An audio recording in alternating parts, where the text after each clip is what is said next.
한때는 햇살 속에서 빛나던 머릿결이 요즘은 푸석하고 힘없이 늘어져 고민되셨나요?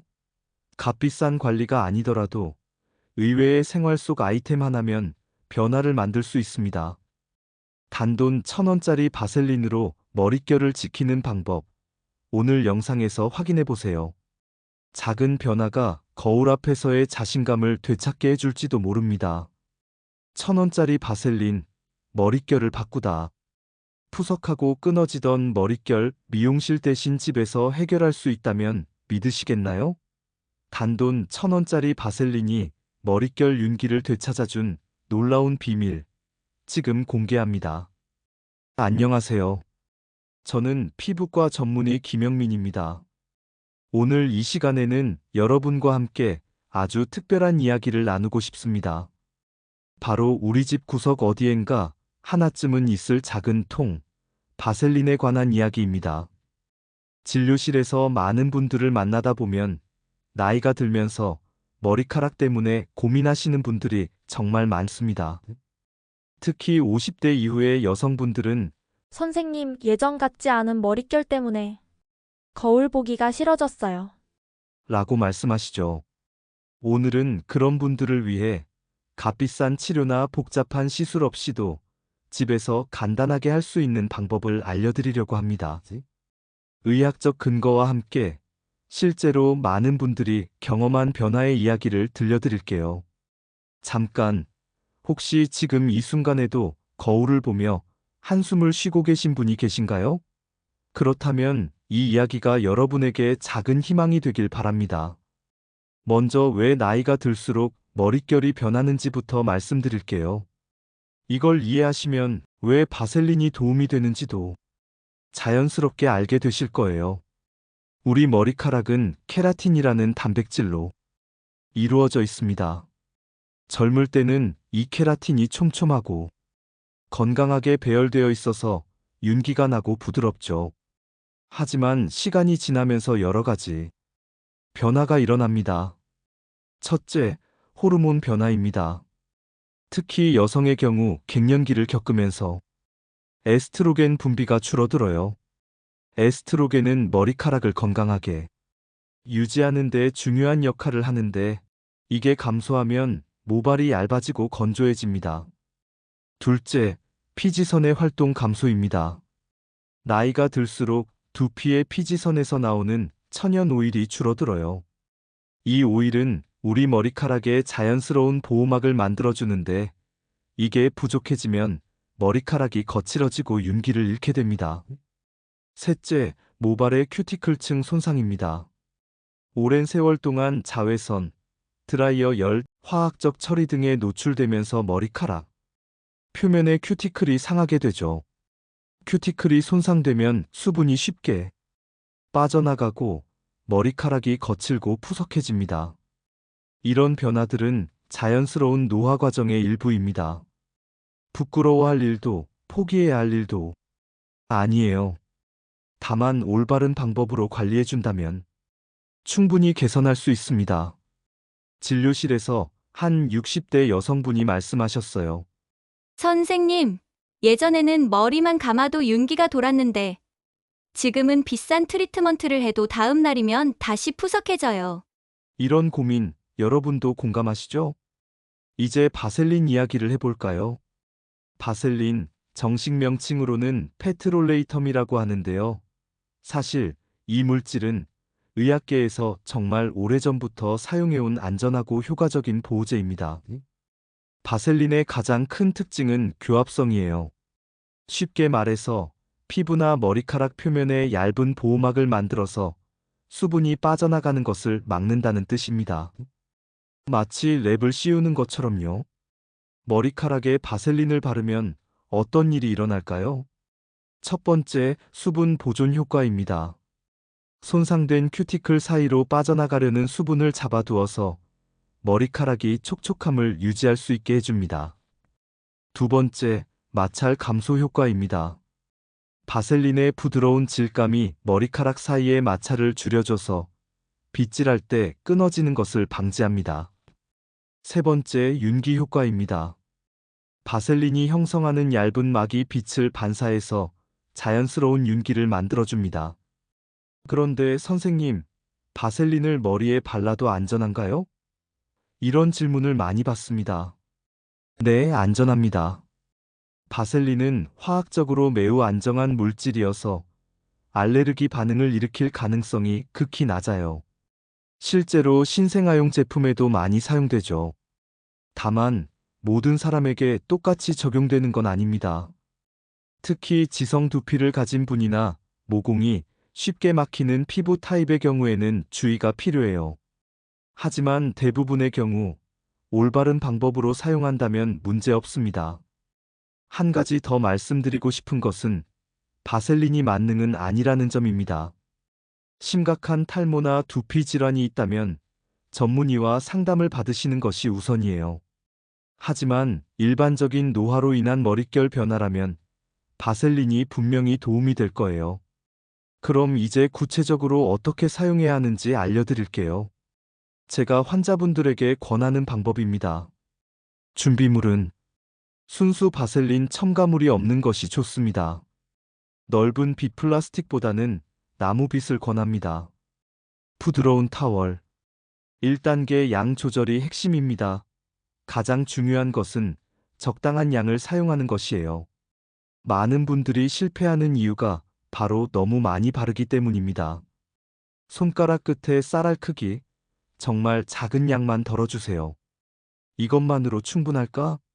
싶을 정도로 적게 쓰는 것이 맞습니다.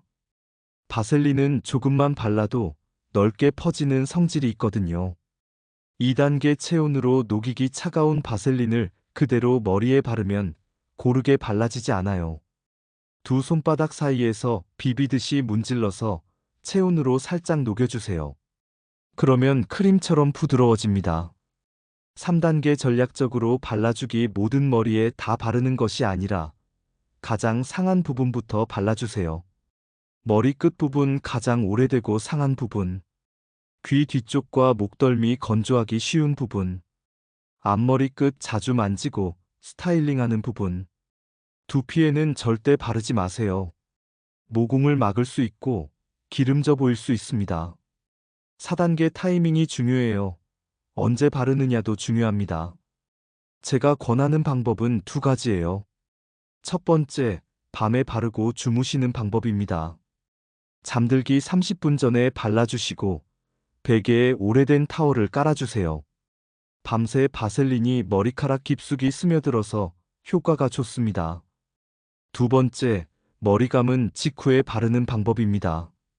타월로 물기를 대충 닦은 상태에서 젖은 머리에 아주 소량만 발라주세요. 그리고 자연 건조하시면 됩니다.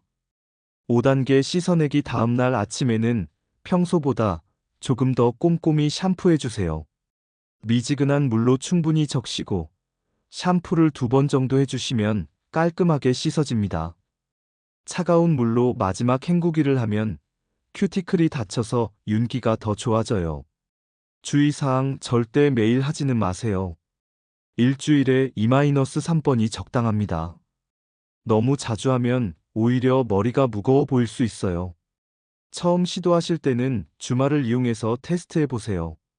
만약 다음날 머리가 너무 기름져 보인다면 양을 더 줄이거나 사용 빈도를 조절하시면 됩니다.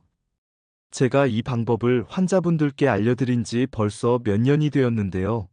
정말 많은 분들이 좋은 결과를 보셨어요. 몇 분의 이야기를 들려드릴게요. 김님 62세의 이야기. 김님은 갱년기 이후 머리카락이 너무 건조해져서 고민이 많으셨어요. 비싼 헤어팩을 써봐도 하루 이틀이면 다시 푸석해지고 염색도 잘 안 되더라고 하시더라고요. 바셀린을 사용하기 시작한 지 2주 후에 다시 오셨는데 정말 달라 보이셨어요.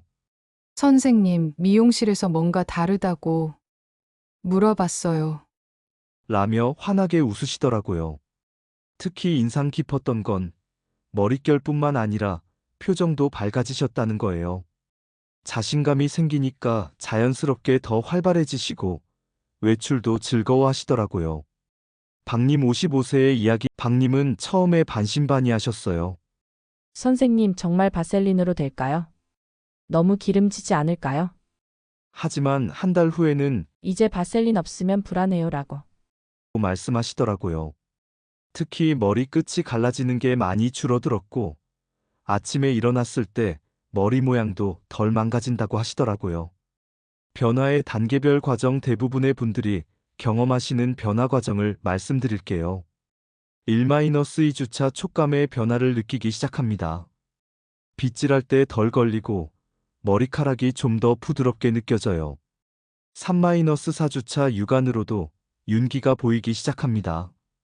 다른 사람들도 머리 뭔가 달라진 것 같다고 말하는 시기예요. 2에서 3개월 차. 확실한 변화를 느끼는 시기입니다. 머리카락이 더 건강해 보이고 스타일링도 쉬워져요. 왜 어떤 사람에게는 효과가 더 좋을까? 개인차가 있는 건 사실이에요. 효과가 더 좋은 분들의 공통점을 보면 꾸준히 사용하시는 분들, 올바른 양을 지키시는 분들, 전체적인 헤어케어에도 신경 쓰시는 분들입니다. 반대로 효과가 적은 경우는 너무 많이 발라서 기름져 보여서 중단한 경우, 몇 번 하고 바로 포기한 경우, 이미 심각한 모발 손상이 있는 경우입니다. 바셀린 사용과 함께 실천하면 더 좋은 결과를 얻을 수 있는 방법들을 알려드릴게요. 머릿결은 우리 몸 전체 건강의 거울이에요. 충분한 수분 섭취가 중요합니다. 하루에 8잔 정도의 물을 마시세요. 머리카락도 우리 몸의 일부라서 몸이 탈수되면 머리카락도 건조해져요. 단백질 섭취도 신경 써주세요. 머리카락은 케라틴 단백질로 이루어져 있으니까 충분한 단백질 섭취가 필요합니다. 계란, 생선, 콩류 같은 양질의 단백질을 드세요. 올바른 샴푸 방법, 너무 뜨거운 물로 머리를 감지 마세요. 미지근한 물이 적당합니다. 뜨거운 물은 천연 오일을 과도하게 제거해서 머리를 더 건조하게 만들어요. 샴푸할 때는 두피를 마사지하듯이 부드럽게 해주세요. 손톱으로 긁지 말고 손가락 끝으로 원을 그리며 마사지하세요. 드라이어 사용법. 드라이어를 사용할 때는 찬바람으로 마무리해주세요. 뜨거운 바람으로 말린 후 마지막에 차가운 바람으로 큐티클을 닫아주면 윤기가 더 좋아집니다. 머리와 드라이어 사이의 거리를 충분히 두세요. 너무 가까이서 말리면 열 손상을 일으킬 수 있어요. 환경적 요인, 실내 습도도 중요해요. 특히 겨울철에는 난방으로 인해 실내가 너무 건조해지는데 가습기를 사용해서 50-60% 정도의 습도를 유지해주세요. 자외선으로부터 머리카락을 보호하세요. 오랫동안 외출할 때는 모자를 쓰거나 헤어 전용 자외선 차단제를 사용하시는 것도 좋습니다. 바셀린과 함께 사용하면 좋은 것들. 바셀린 사용 전에 헤어 오일을 몇 방울 발라주면 더 좋은 효과를 볼 수 있어요. 아르간 오일이나 호호바 오일을 추천합니다. 일주일에 한 번 정도는 계란팩을 해주시는 것도 좋아요. 계란 노른자 하나에 꿀 한 스푼을 섞어서 머리에 발라두었다가 20분 후에 미지근한 물로 헹구세요. 언제 전문의와 상담해야 할까? 바셀린을 사용해도 전혀 개선되지 않거나 오히려 악화된다면 다른 원인이 있을 수 있어요. 갑상선 질환, 영양결핍, 호르몬 불균형 등이 원인일 수 있으니까 그럴 때는 꼭 전문의와 상담받으세요. 지금까지 바셀린을 이용한 헤어케어에 대해 말씀드렸습니다. 여러분 기억하세요. 아름다움에는 정해진 나이가 없어요. 50대든 60대든 70대든 우리는 언제든 더 건강하고 아름다워질 수 있습니다. 바셀린 하나로 모든 게 해결되는 건 아니에요. 하지만 분명한 건 스스로를 돌보려는 그 마음가짐이 가장 중요하다는 거예요. 작은 변화부터 시작해보세요. 오늘 밤 거울 앞에서 자신에게 말해주세요. 오늘도 나를 사랑하고 돌보겠다고요. 바셀린이라는 작은 통 하나가 여러분의 일상에 작은 기쁨을 가져다 주길 바랍니다. 그리고 그 기쁨이 자신감이 더 활기찬 일상으로 이어지길 바라요. 건강한 머릿결로 더 당당하고 아름다운 여러분이 되시길 바라며 오늘 이야기를 마칩니다. 여러분, 오늘도 아름다운 하루 되세요.